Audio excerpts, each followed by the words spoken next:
Let's now try to recapture some of those moments in salvation history that help to really shape the story as we know it and the faith that comes to us from that story. The basic event on which the Old Testament is grounded is the Exodus from Egypt under the leadership of Moses. That took place in the 13th century BC. A group of people who'd been oppressed and more or less slave workers left Egypt and travelled towards to Palestine, the Promised Land. But what was significant in that event and made it truly a key event in salvation history was the leadership of Moses. Moses was inspired by God to tell these people that it was the one true God who was leading them out of slavery.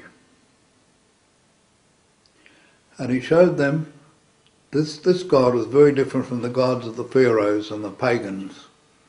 The gods of the pharaohs and the pagans were the projection of those people's ideas: power, anger, ruthlessness. But the God that led them out of Egypt was a God who looked down on the oppressed.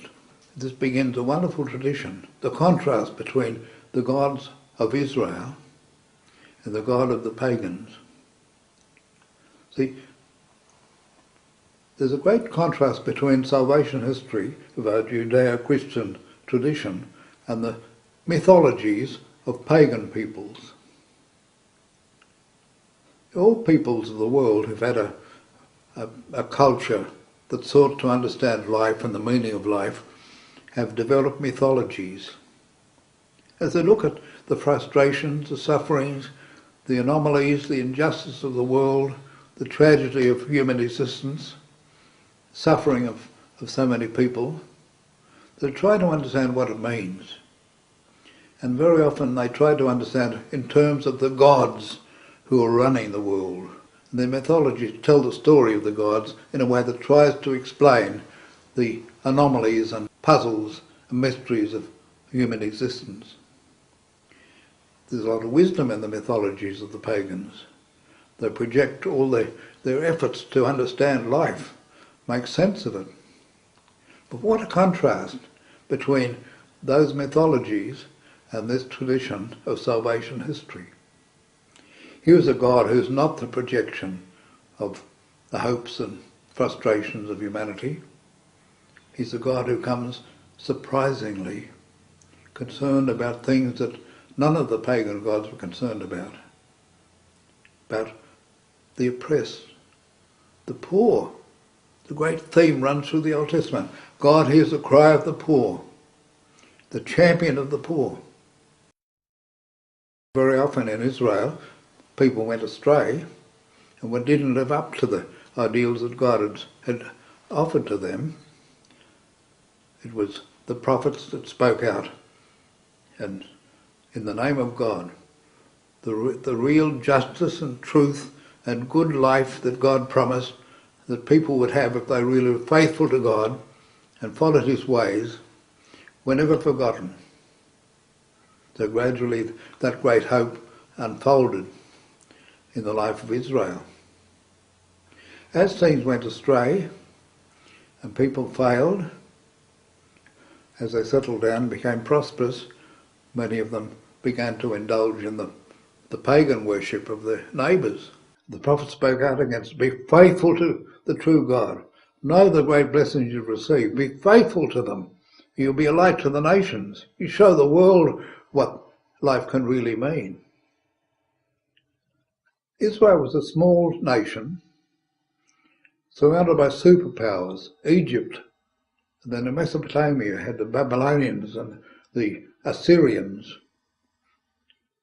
And these great superpowers were trying to extend their empires, and Israel was caught between them. Eventually, Israel was overrun, and the leaders of Israel were taken to Babylon in captivity, and many of the people were taken, and Jerusalem was destroyed. a terrible trial to Israel, terrible test to their faith and trust in God. But at that time, a new faith emerged. With this terrible prospect of the apparent destruction of Jerusalem and all they stood for, they turned back to God and renewed their faith and trust in God.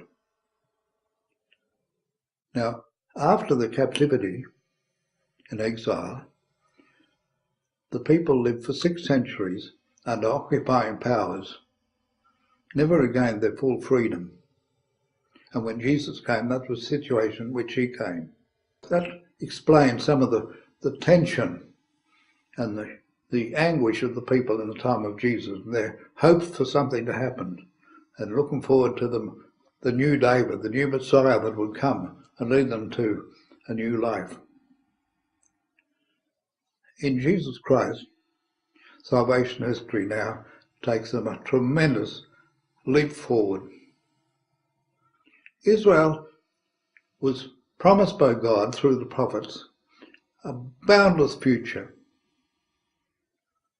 a future filled with joy and hope and life, prosperity, goodness, justice, faithfulness, a new Jerusalem, a new heaven, a new earth even. There were boundless expectations, a new covenant, a new temple. Then Jesus now is the fulfillment of all those things.